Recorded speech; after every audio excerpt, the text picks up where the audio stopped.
जय हिंद दोस्तों। मैं रूबी ठाकुर आपका एसएसबी क्रैक एग्जाम चैनल पर स्वागत करती हूँ। तो आज मैं आई हूँ आप सबके सामने लेकर एक और करंट अपडेट। जैसे कि हम सब जानते हैं कि G20 समिट आज शुरू हो चुकी है, तो हम जानेंगे पूरा कैसे ये पूरा समिट स्टार्ट हुआ, कौन कौन इसमें आया। तो जितना आप लोगों को जानने की जरूरत है हम सब इसमें जरूर देखेंगे। एंड ऑफ द वीडियो तक आपको सारी अपडेट्स इस पर्टिकुलर समिट के बारे में मिल जाएंगी। तो चलिए करते हैं हम अपना आज का वीडियो शुरू।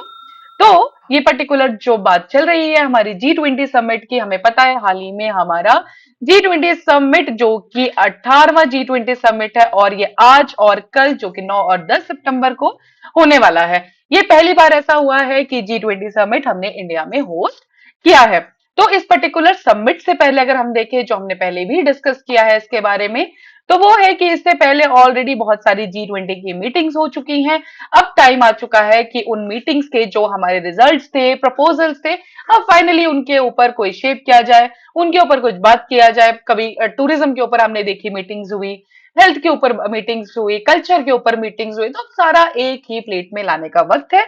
अब देखते हैं कि हमें फाइनली क्या रिपोर्ट्स मिलेंगी, कौन से प्रपोजल्स एक्सेप्ट होंगे, कौन से एग्रीमेंट्स किए जाएंगे। ये तो अब हमें समिट खत्म होने के बाद ही पता लगेगा। तो अगर हम देखें जो अभी तक की जितनी मीटिंग्स हुई है, तो 200 मीटिंग्स अलग अलग 60 लोकेशंस में हो चुकी हैं। और हमारे कितने मेंबर्स थे? 20 member countries, 9 guest countries and 14 international organisations को आज के दिन बुलाया गया है। ये कौन कौन है ये भी हम जानेंगे थोड़ी देर में। और इस बार का जो मेन हमें पता है थीम भी हम देख रहे हैं। और पूरी की बारी बात जो हुई है इस पर्टिकुलर समिट के बारे में, जो एक थीम बेस्ड ध्यान रखा गया, that was related to one earth, one family and one future. Galvanising green initiatives, एक धरती के लिए ग्रीन इनिशिएटिव्स लेने के लिए, सस्टेनेबिलिटी के ऊपर बात हुई, इंक्लूसिव ग्रोथ, सबको लेके सबके साथ। हमें भी पता है मोदी जी का हमेशा से एक नारा रहा है, सबका साथ सबका विकास। तो उन्होंने इस पर्टिकुलर समिट में भी इस पर्टिकुलर चीज का ध्यान जरूर रखा था। देन टेक्नोलॉजी के ऊपर तो हम जानते हैं कि हमेशा से इंडिया डेवलप कर रहा है। तो ऑफ कोर्स अगर कोई ऐसा इंटरनेशनल लेवल का समिट होगा तो क्यों इंडिया इसमें पीछे रहेगा। तो ये दो तीन चीजें थी जिसमें इंडिया ने काम किया, या इस पे हमारी जो सारी थीम्स रही। तो अगर हम देखें हमारा वेन्यू, तो हम लोगों को पता है इसके लिए पर्टिकुलरली भारत मंडपम जो इसका वेन्यू है हमारा G20 वेन्यू थीम का, और जिसकी थीम है दैट इज द वसुदेव कुटुंबकम, one earth, one family and one future. हम पूरे वर्ल्ड को एक उसमें लेके चलते हैं। So this is the particular theme. आप नीचे पिक्चर में अगर देखेंगे तो ये है हमारी पिक्चर भारत मंडपम की। और इसमें से जो सबसे अच्छा जो फीचर है, या जो सबसे अच्छी पहल एक इंडिया की तरफ से, या बीच में देखिए ये है हमारा नटराज का स्टेच्यू, जो वर्ल्ड का टॉलेस्ट नटराज स्टेच्यू बना, जिसको बनाया गया हमारा तमिलनाडु में। 28 फुट की इसकी हाइट है। तो ये इंस्टॉल किया गया पर्टिकुलरली हमारे इस G20 समिट के लिए ही। तो इस पर्टिकुलर थीम में अगर हम बात करें तो इसमें बोला गया, जो मोदी जी की भी बात आई है, वो ये आई है कि road map for sustainable, inclusive and human centric development.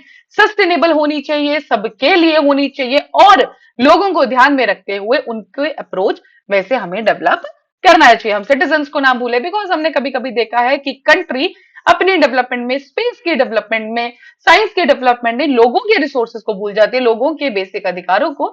सो अभी तक, आज तक हमने इंडिया में या बाकी कंट्रीज में अभी तक तो नहीं देखा, बट हाँ अभी जैसे पीछे कुछ उसमें न्यूज भी आया था, तो ऐसा ना हो। तो हमारा जो डेवलपमेंट होना चाहिए that should be related to human centric development. तो देखिए अब देखते हैं कि हमारे कौन कौन से लीडर्स आए हैं। देन हमने पहले भी देखा कि 20 कंट्रीज के लीडर्स की बात की गई है। कुछ लोगों, जैसे हमने ऑलरेडी डिस्कस किया, आपने पहले वीडियो भी देखा होगा, मैंने आपको बोला था कि चाइना से हमारे जो प्रेसिडेंट है वो नहीं आ रहे, प्रेसिडेंट नहीं अटेंड करेंगे।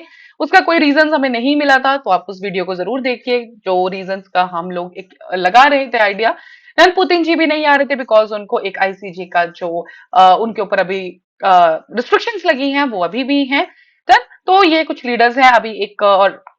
तो देखिए अर्जेंटीना से आ चुके हैं हमारे प्रेसिडेंट, ऑस्ट्रेलिया के प्राइम मिनिस्टर हो गए, ब्राजील, कनाडा, फ्रांस, जर्मनी और इंडोनेशिया, इटली, जापान।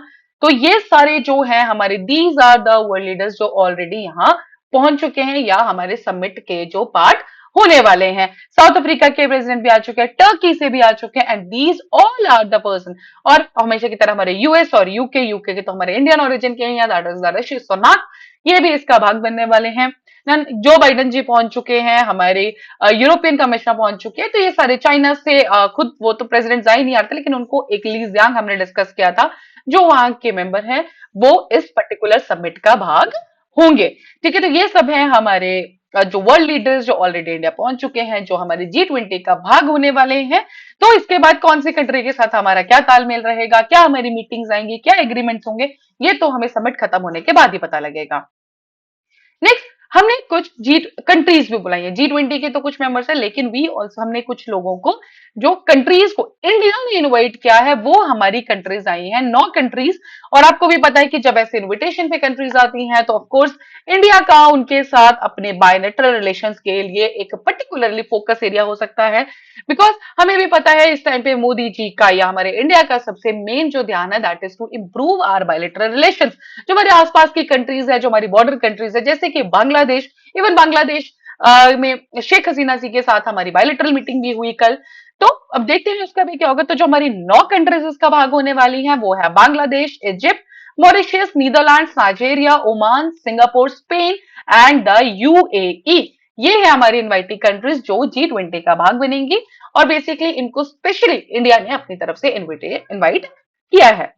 चलते हैं आगे कुछ ऑर्गेनाइजेशंस। बिकॉज आप हमें भी पता है कि जब हम कोई इंटरनेशनल लेवल के समिट्स करेंगे, कुछ हमारी परमानेंट इंटरनेशनल ऑर्गेनाइजेशंस हैं जो हमेशा भाग रही हैं G20 का। जैसे कि हमारी IMF, world bank, United nation, OECD, ILO, WTO, ये सब भाग रही हैं इस बार। लेकिन एक और चीज, हमारी कुछ रीजनल ऑर्गेनाइजेशंस को भी बुलाया गया, जैसे कि अफ्रीकन यूनियन। और अफ्रीकन यूनियन के साथ एक हमारा भारत मूवमेंट भी अटैच है, जो हम करेंगे इस वीडियो के बिल्कुल एंड में। So African Union development agency, new partnership for African development. तो ये हमारी कोई रीजनल ऑर्गेनाइजेशन है, इनको बुलाया गया है, एशियान भी इसका मेंबर बनी है। और IMF, वर्ल्ड बैंक, इन सारी इंटरनेशनल ऑर्गेनाइजेशंस को भी इनवाइट किया गया है, जो हमारी G20 समिट का भाग रहेंगी। क्योंकि जब कल को कोई भी प्रपोजल आएगा, कोई भी एग्रीमेंट किया जाएगा, उसके बाद जो पूरा का पूरा देखना होता है, वो ये सब ऑर्गेनाइजेशन ही देखती हैं। तो अगर कोई लेबर के लिए या वर्ल्ड बैंक के ऊपर बात है, इकोनॉमी की बात है, तो इस चीज के लिए these all are organizations which will be the part of our G20 summit in New Delhi, India। चलिए आगे। तो अब चलते हैं हमारी इनॉग्रल स्पीच। जैसे हमने पहले भी डिस्कस किया कि मोदी जी का जो ध्यान है इस टाइम पे सबका साथ सबका विकास। तो वही बात हुई कि ह्यूमन सेंट्रिक डेवलपमेंट पे उन्होंने बोला कि जो भी हम फैसले लेंगे, जो पूरी 2 दिन की समिट रहेगी, हम फैसले लें, लेकिन होने चाहिए ह्यूमन सेंट्रिक डेवलपमेंट के ऊपर। सबसे बड़ी बात उन्होंने बोला कि एक ट्रस्ट डेफिशिएट आया है ग्लोबल सप्लाई चेन्स में, जो कि कोविड की वजह से आया था। जब हमारा कोविड पेंडेमिक आया था, उस टाइम पे कंट्रीज के बीच में एक ट्रस्ट डेफिशिएट हो गया था। किस रीजन की वजह से? That is the supply chains हमारी खराब हो गई थी, सबके अपने रीजन से। But now it's time to उनको कम किया जाए, उनको रिस्टोर, जो हमारा एक ट्रस्ट है एक दूसरे कंट्रीज पे, उनको रिस्टोर किया जाए। तीसरी चीज हमें भी पता है, एक बहुत ही ज्यादा दुख जो हमें खबर मिली थी बीच में, वो था मोरक्को का अर्थक्वेक। तो मोदी जी ने उसके प्रति भी बोला कि हम मोरक्को में जिन लोग, जो भी हमारी तरफ से असिस्टेंस होगी, हम उनको जरूर भेजेंगे, बिकॉज मोरक्को में बहुत ज्यादा ह्यूमन लाइफ लॉस हुआ है इसमें। लेकिन एक देखने वाली बात ये थी, अगर आप पिक्चर में भी देखें, तो जो मोदी जी का कंट्री कार्ड है, that is named with the Bharat, ना कि इंडिया। ठीक है। सो ये भी एक देखने वाली बात है कि मोदी जी का जो कंट्री कार्ड, जो वहां पे एक कंट्री का प्लेसमेंट होता है, वो किस नाम से है, दैट इज फ्रॉम भारत। अब इससे क्या अंदाजा लगाया जाएगा, नहीं लगाया जाएगा, कुछ नहीं पता, but yes, this was the thing which was noticed bye everyone. ठीक है, तो इंडिया की जगह भारत यहाँ पे कंट्री कार्ड लगा हुआ था।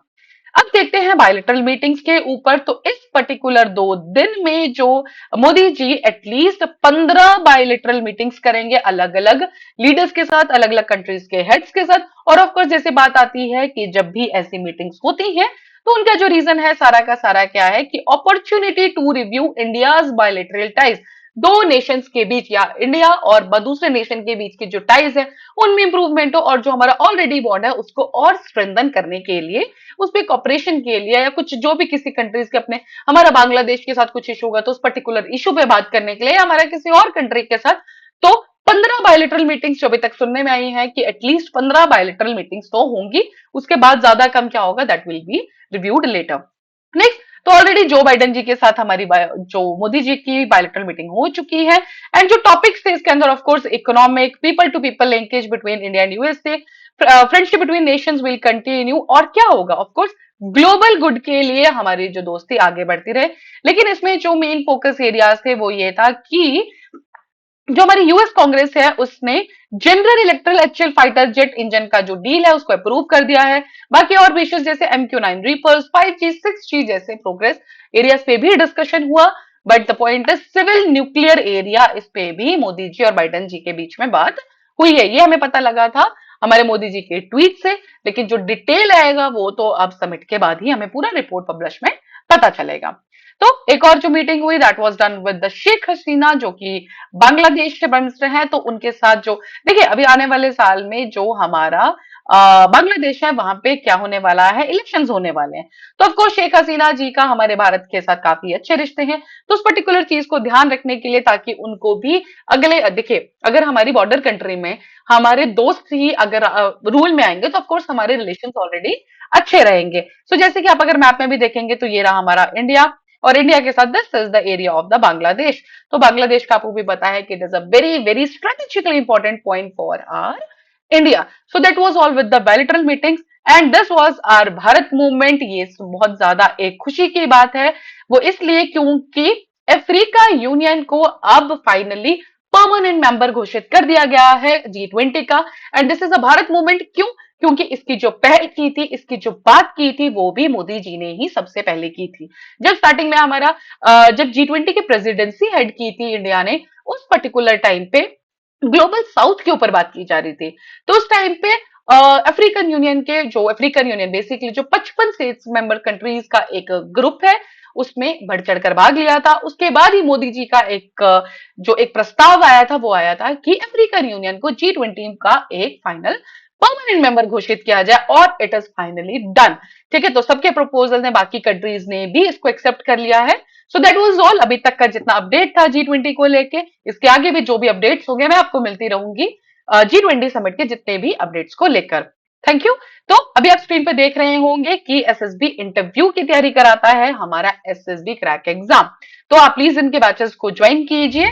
प्लस अभी आपको स्क्रीन पे दिख रहे होंगे कोर्सेज जो कि सारे हैं हमारे डिफेंस एग्जाम्स के रिलेटेड। तो एसएसबी क्रैक एग्जाम आपको तैयारी कराता है सारे डिफेंस एग्जाम्स की, जो कि ऑनलाइन कोर्सेज है एंड बहुत ही ज्यादा अफोर्डेबल प्राइसेस में है। तो जल्दी से आप एनरोल कीजिए, एंड जब आप एनरोल करेंगे उस पर्टिकुलर टाइम पे डिस्काउंट कोड जो कि है Warrior10 वो लगाना ना भूलें। जैसे आप इस पर्टिकुलर कोड को अप्लाई करेंगे, आपके पूरे कोर्स पे मिलेगा आपको 10% का of. So that's all for this today's video. Thank you so much. जय हिंद, जय भारत। अगर आप एक डिफेंस एस्पिरेंट हैं और SSB interview, NDA, CDS, AFCAT जैसे एग्जाम्स के लिए प्रिपेयर कर रहे हैं, तो आप एसएसबी क्रैक एग्जाम्स के कोर्स को चेक करना ना भूलें। आप हमारी लर्निंग एप्लीकेशन को गूगल प्ले स्टोर से भी डाउनलोड कर सकते हैं।